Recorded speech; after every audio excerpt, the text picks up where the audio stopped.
It was a campaign promise. The Faye administration now seeks to make it real. Senegalese Prime Minister Ousmane Sonko officially set up Monday a commission tasked with reviewing the oil and gas contracts the country signed with multinational corporations.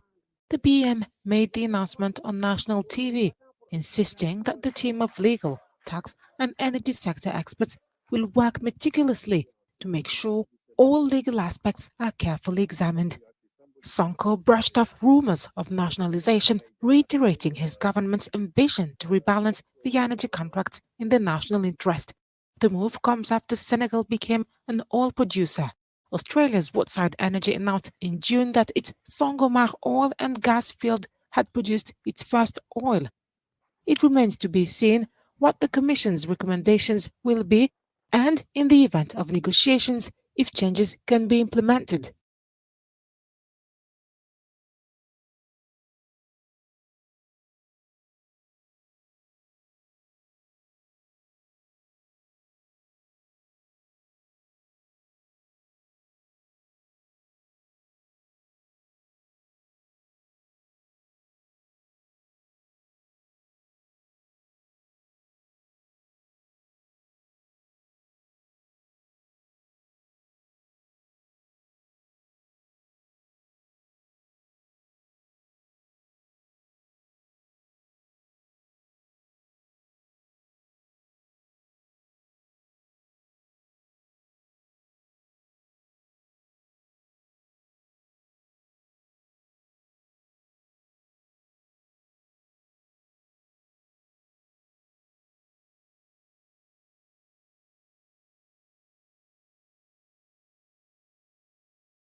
Oh my gosh. Wow. That was a bad mistake. I didn't even know I was not in the stage. Sorry about that, family. Okay, again, I will do the intro. Again, that's kind of funny, but it happens. Welcome to Exploring the Motherland, African News with Garth. I'm your host, Garth. The purpose of the show is to promote the mission of Quest Unite Africa. The mission of Quest Unite Africa is to continue the the promotion of critical infrastructure and economic development for the diaspora and the African continent as a whole. And it was kind of embarrassing because I thought you all were hearing me. And as I said before, the purpose of the show is to show you what we do here at Quest Unite Africa as it relates to news on the continent and how we set up strategic partnerships in order to foster our main initiatives, which are business, medical, cultural engagement, and technological innovation. And as I said before, this is our news article stating how Senegal is setting up a commission to review its oil and gas contracts prior to the new administration that they have. They have a new president, and he is trying to make it a point to have a cultural shift in how they do business. And they want to do this, or he wants to start this by reviewing gas and oil contracts in order to make sure that Senegal's oil is being used to their up to their standard or to their compliance or regulation. And if not, they can just, shift or acquiesce out of those deals to make um, a business initiative where they can control their resources in order to stimulate their economy instead of just making deals with others who may come with, they may be able to help you with your goals and whatever you are trying to pursue with your oil or your natural resources, but at the same time they may be shorting you, or they may be maybe not completely truthful with their tactics or their practices. So that's what we would do here at Quest Unite Africa. We would try to not try. We would find experts in and energy, and through consultation we could help them set up different goals of where they want to take their oil production, what is their current oil production like, because when it comes to oil and gas production, there's three main stages. There's the upstream stage where it's more about exploration and drilling and extraction, and then there's the midstream phase where they start processing and storing and transportation. And then the last stage is once you have all those in order, you could refine your oil and then you could distribute it to um, other companies, other nations, other stakeholders to your liking. So in order to do that, they would need to take a seat back and have some type of consultation or review to make sure that the initiative of economic development through business is being met. And since you didn't hear the video previously, I'm going to play it again. It was a campaign promise. The Faye administration now seeks to make it real. Senegalese Prime Minister Ousmane Sonko officially set up Monday a commission tasked with reviewing the oil and gas contracts the country signed with multinational corporations. The PM made the announcement on national TV, insisting that the team of legal, tax, and energy sector experts will work meticulously to make sure all legal aspects are carefully examined. Sonko brushed off rumors of nationalization, reiterating his government's ambition to rebalance the energy contracts in the national interest. The move comes after Senegal became an oil producer. Australia's Woodside Energy announced in June that its Sangomar oil and gas field had produced its first oil. It remains to be seen what the Commission's recommendations will be and, in the event of negotiations, if changes can be implemented. So as you heard it, they are really taking it seriously with now their energy, because energy is the future of of the world. And we know where all the energy and all the natural resources come from. It's in the continent. But now that we see all this cultural shifting and turning, and now the West, it's losing its influence, you see different African nations such as Senegal, taking a step back and really reviewing, what are we doing with our resources? Is it helping us as a nation? Is it helping our people? Are these people doing business in good faith? Can we trust them? How can we make sure that we are being properly compensated, or our resources are being used responsibly? Things of that nature. That's the real thing now that African countries are now doing, especially as it pertains to oil and gas and energy and all that good stuff, because that is what all the other nations outside of Africa need, and they are understanding now that their influence and power is dwindling, especially with ECOWAS and all these other institutions that they put in place now that are crumbling now. They are, I'd say, they should be. I'm not going to say they should be scared, because now we're not. Now the brothers and sisters on continent in Africa, they're just not going to give away their resources willingly for nickels on the dollar, or just to do whatever just for giving resources to others just to do whatever clandestine things they want to do to the same people that they got those resources from. So I will get to the next story, and it is about oil as well.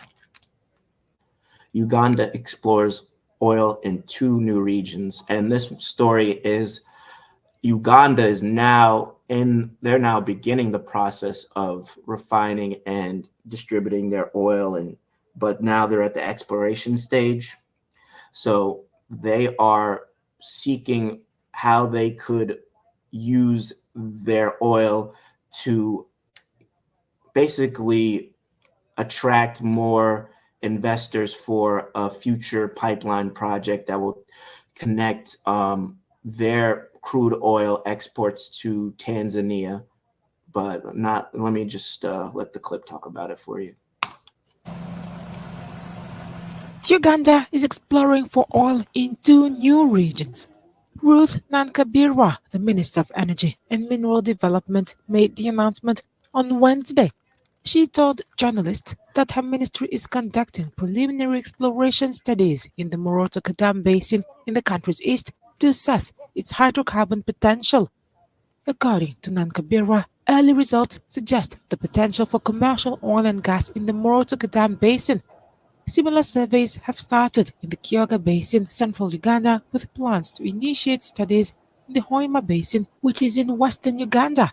The country's current petroleum resources stand at 6.5 billion barrels, with 1.5 billion recoverable. Speaking in Kampala at the media briefing on the developments in Uganda's oil and gas sector, the energy minister listed the objectives of the exploration efforts: increase Uganda's petroleum reserves, extend production beyond 25 years, and enhance the viability of midstream projects such as the East African Crude Oil Pipeline (ECOP). Total Energy's ECOP project includes the drilling of 419 wells in western Uganda and the construction of a 1,443-kilometer heated pipeline linking the Lake Albert deposits to the Tanzanian coast on the Indian Ocean. It is the subject of a $10 billion investment agreement with Uganda, Tanzania, and China's CNOOC. As Uganda moves closer to the production phase, authorities have banked on the oil and gas sector to drive the country's economic development. The Petroleum Authority of Uganda has awarded contracts valued at $7.2 billion. Minister Ruth Nankabirwa highlighted that 41% of all contracts were allocated to Ugandan companies.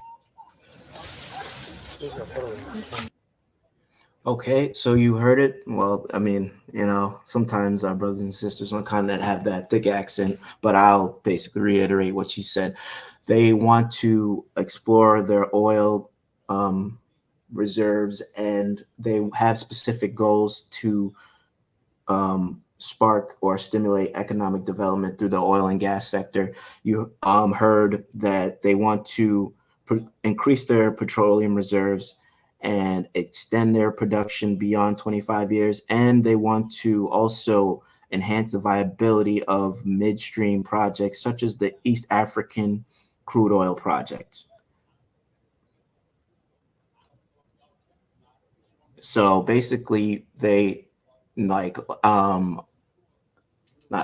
they are setting out to stimulate their economic development growth through their oil and energy and gas.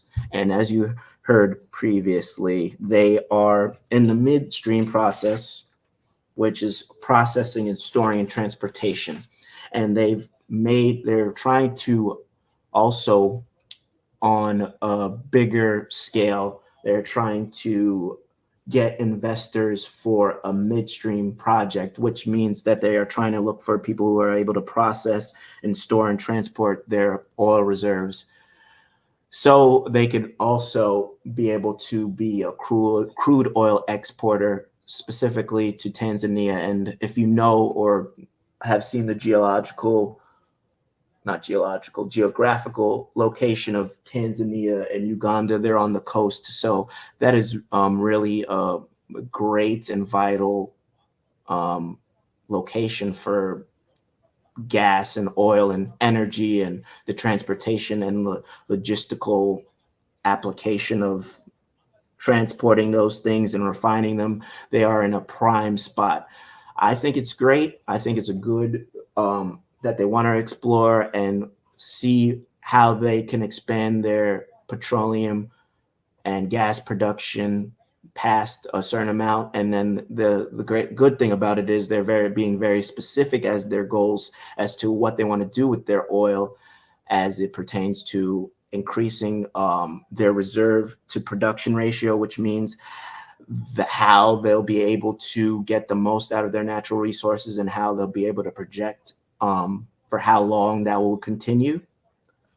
But the only thing I am apprehensive about is that they are partnering with other foreign entities um, to allocate different tasks that maybe they should do. Like they shouldn't. I mean, I understand that they want investors for their pipeline, but they should maybe take a step back and just think of what they could do with the oil. And Quest United Africa could help them understand what they could do with the oil at the upstream level and say, hey, okay, this is where how much oil you have. We could consult them of drilling costs, um, their different measures of that are vital to oil production and as it pertains to oil production and oil refinery and um, distribution. So I wouldn't be so quick to look for the Chinese investors or any other multinational entities to come in and do such a big project without really understanding and doing the actual work of projecting what their oil output is and how much oil they could output and how much they need to store in their reserves so they'd be able to obviously make sure that Ugandans themselves have enough oil before they start outsourcing it to different countries because before they would it seems like the prime minister is very eager to get this initiative going, but I would just take a step back and really understand that you're the ones with the oil and you are the ones with the different sites and locations of the oil. You should be trying to find a way for you to be able to do all these steps and processes without any foreign entities, and then maybe take a step back, and then you could slowly allow different countries or multinational companies to come in and use your oil on your terms and on your legal compliance or things of that nature. Miss Tilia Lee Ya says, I think we should also invest in young investors in Africa, windmills, young men that made TV work without plugging it into electricity in the wall, and young men built a car working without gas. Exactly.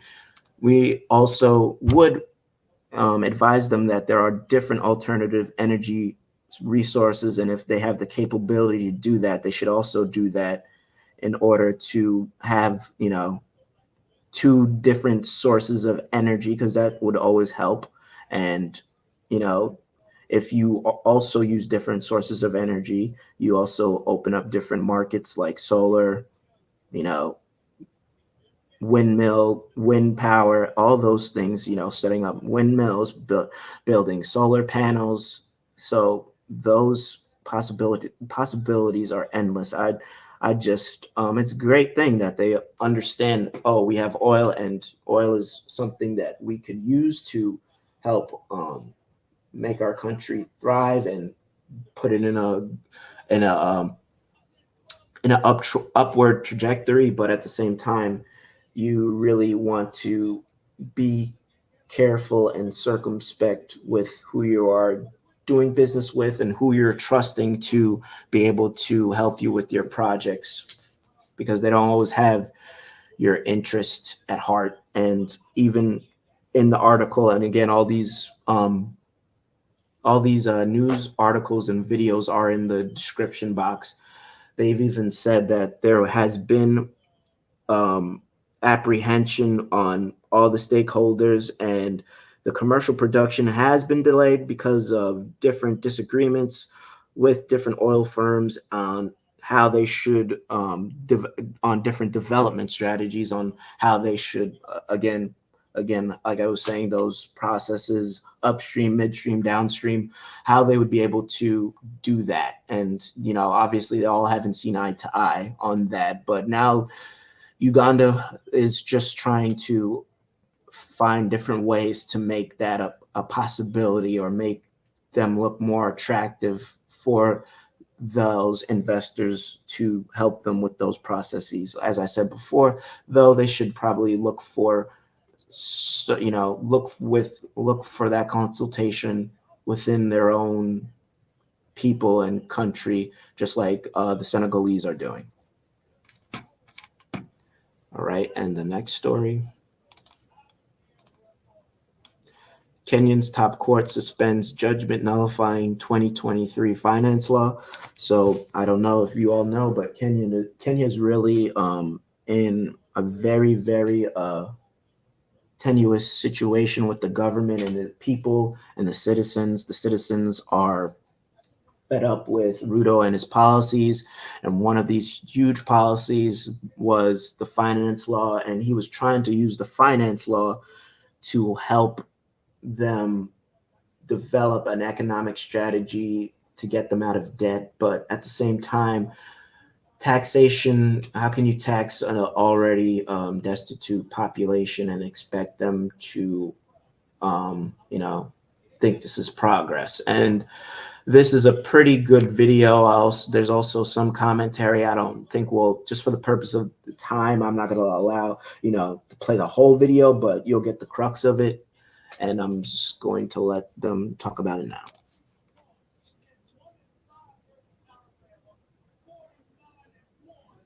Hello and welcome. We begin with the big focus on Kenya.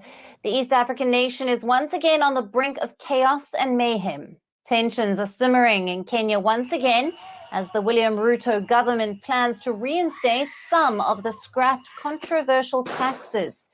In a television interview, Kenya's finance minister, John Mbadi, said the government is considering reinstating about 49 tax measures.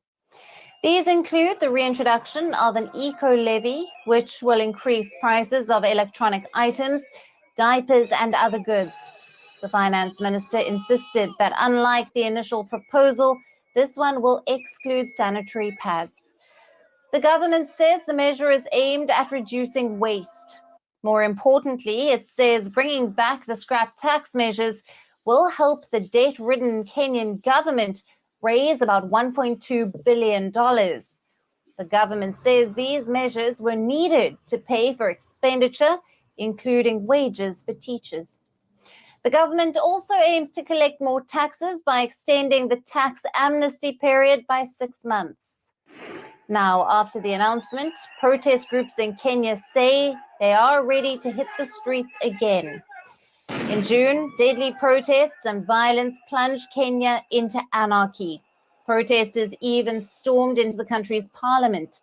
At least 50 people were killed and thousands were injured in the countrywide protests. These protests forced William Ruto to abandon the finance bill that proposed new taxes and hikes to raise over $2 billion. Bowing to pressure, the president was even forced to dismiss most of the cabinet.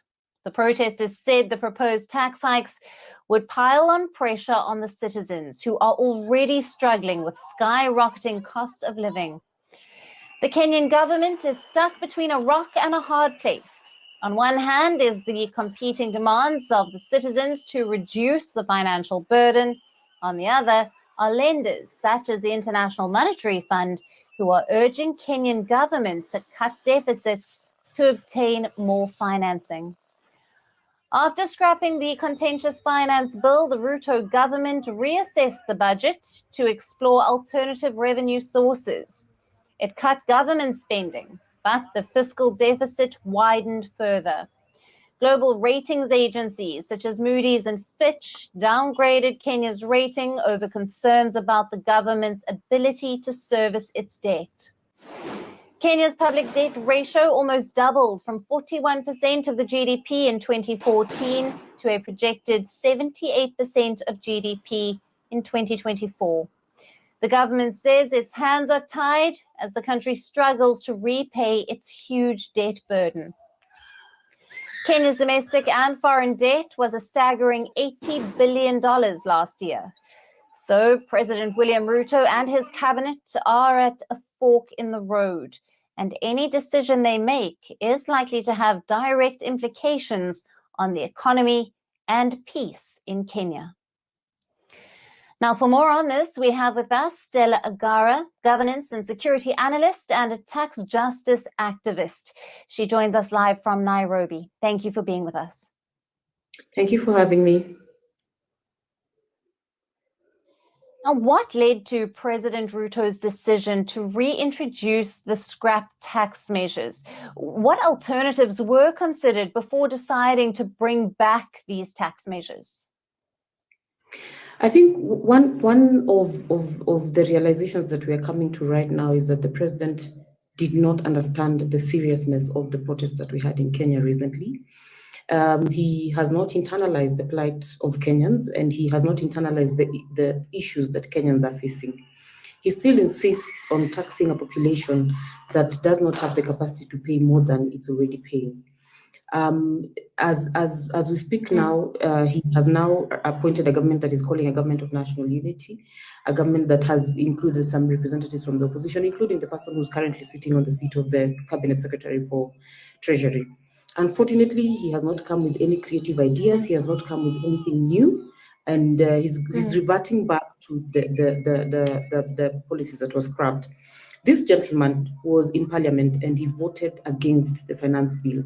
So one of the questions Kenyans are asking themselves is what has now changed because he's now sitting in that seat in treasury to begin with. Was he just playing politics when he was in parliament?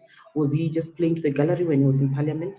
We also know that the president thinks that at this point he has consolidated power, so he can practically, dismiss Gen Z and show them that there's nothing they can do in this country. But that's going to be one very big mistake by this government and by the president, because I don't think he understands the agency around which Kenyans have decided they will suffer no more.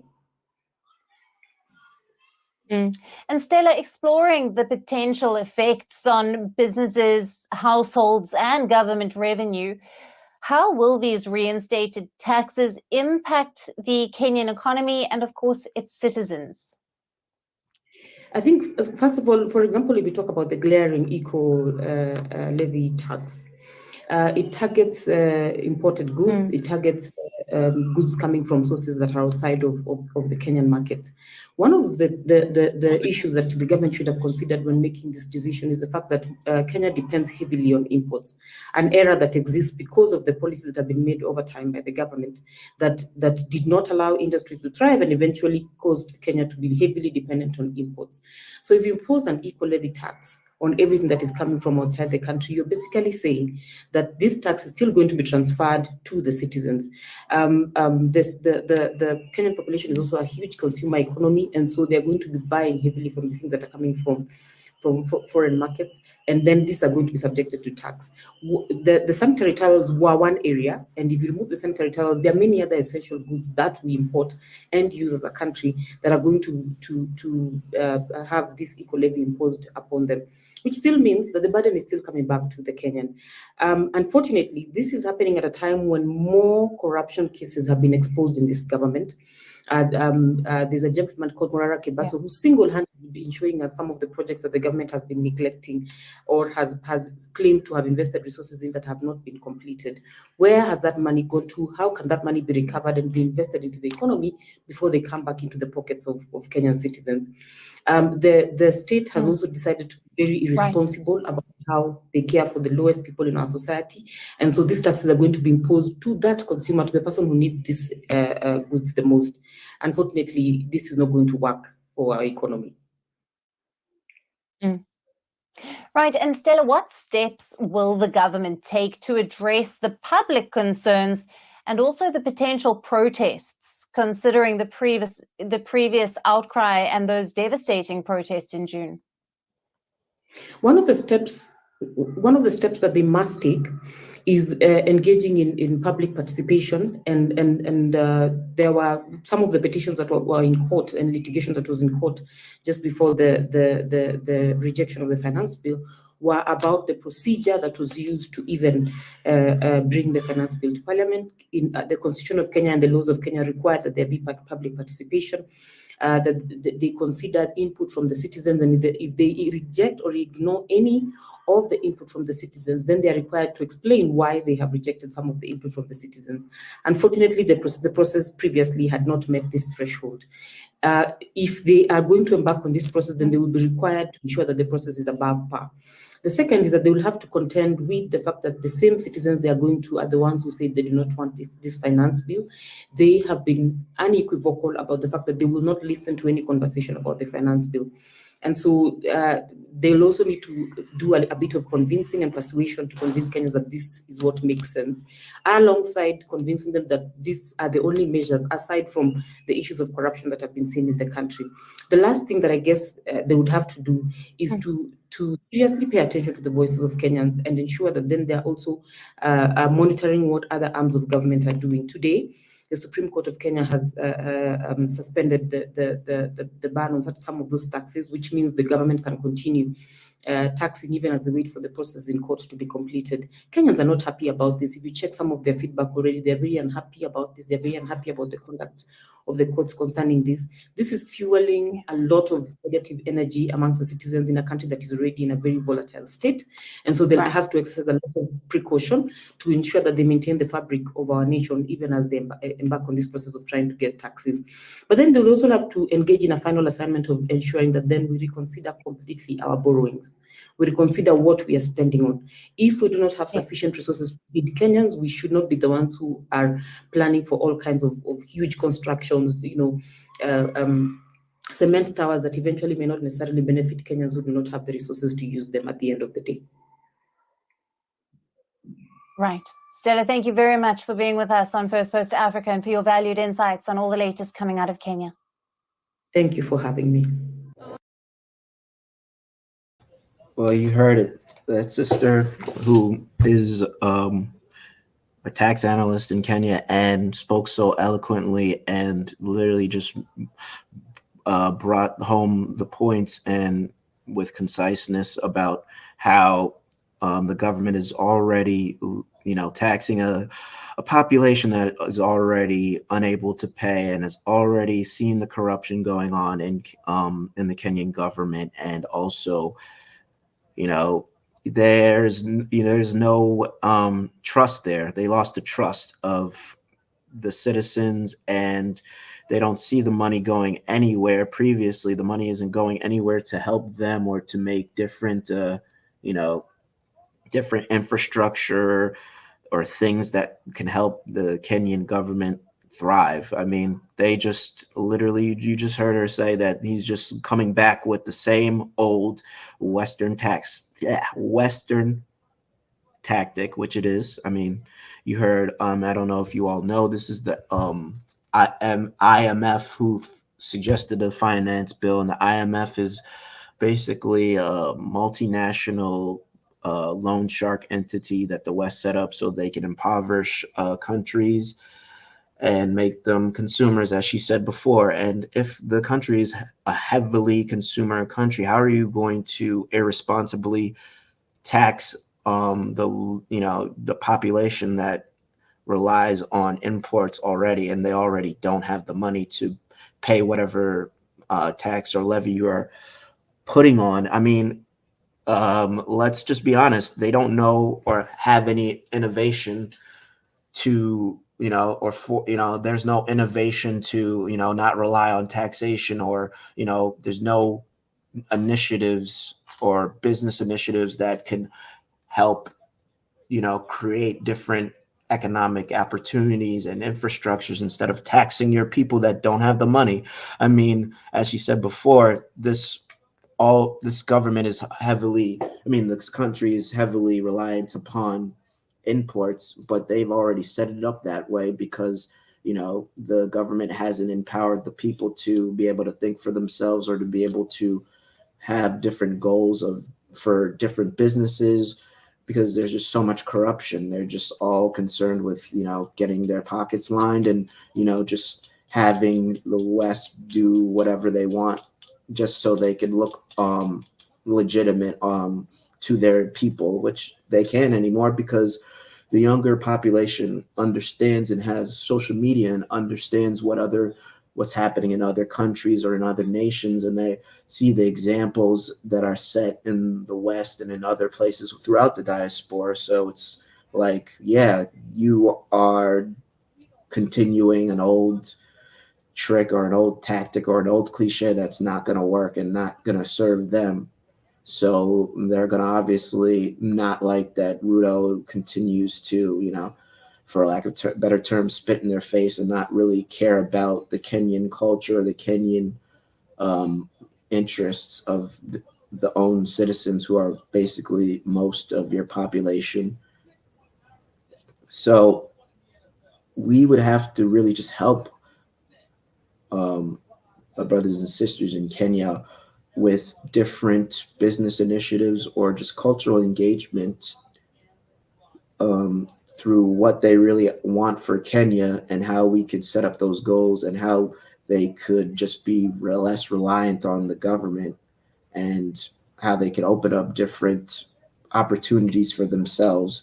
And just for example, just giving them consultation in different with different policies as it pertains to entrepreneurship, just financial literacy, different things that we take for granted in the West. How you've learned about different governmental structures and different policies, just economics 101, different things that all of us have learned here in the diaspora, and have learned to use it against our own people. But now we have to learn to use it for our people and learn how to have them think on one accord as it pertains to their economic goals and their critical infrastructure, because that's the future. And the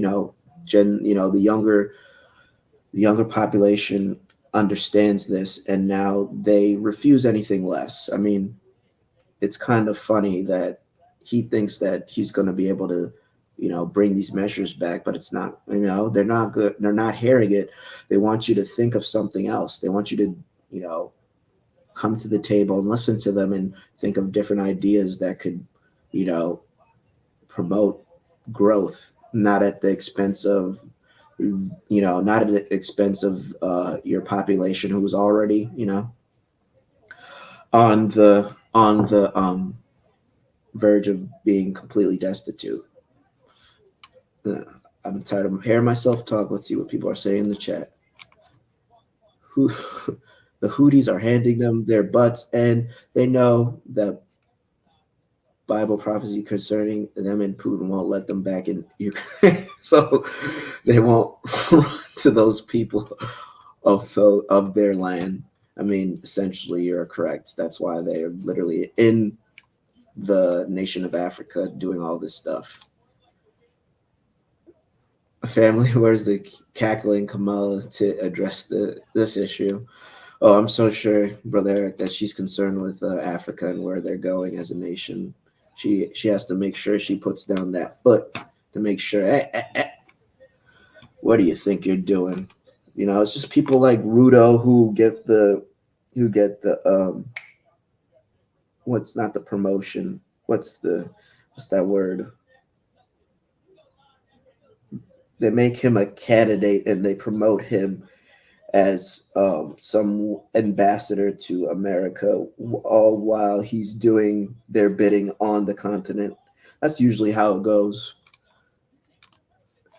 The governor is not thinking about its people. Restructure in government is needed, and Western clause removed. Africa must come together as a continent to grow. I totally agree with that.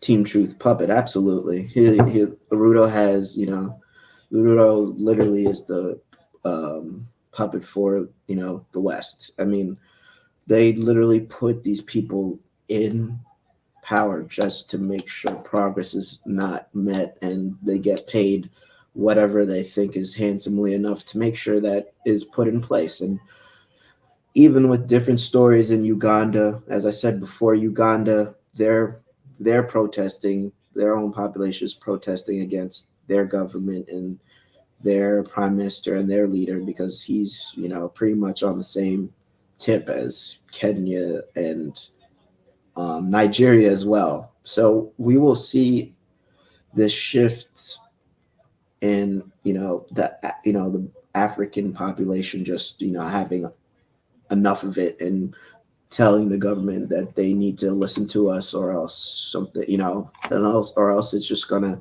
continue to be volatile, and more upheaval and more tension and more protesting. It's going to take out to prevent these demons from taking over the world, because the people of Kenya and Africa has no weapon, nor do they control their resources to prevent the lead aside. Absolutely.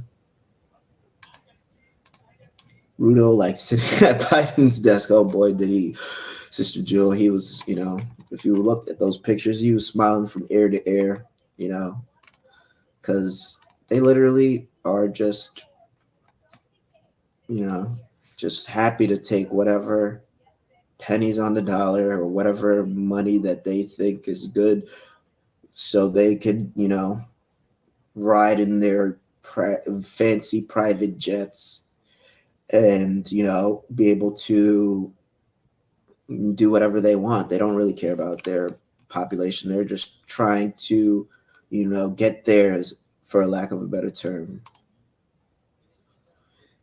And I am probably going to close down the show, and everyone enjoy your Shabbat. And I will be back with you on Friday, same time, same channel. Like, share, and subscribe.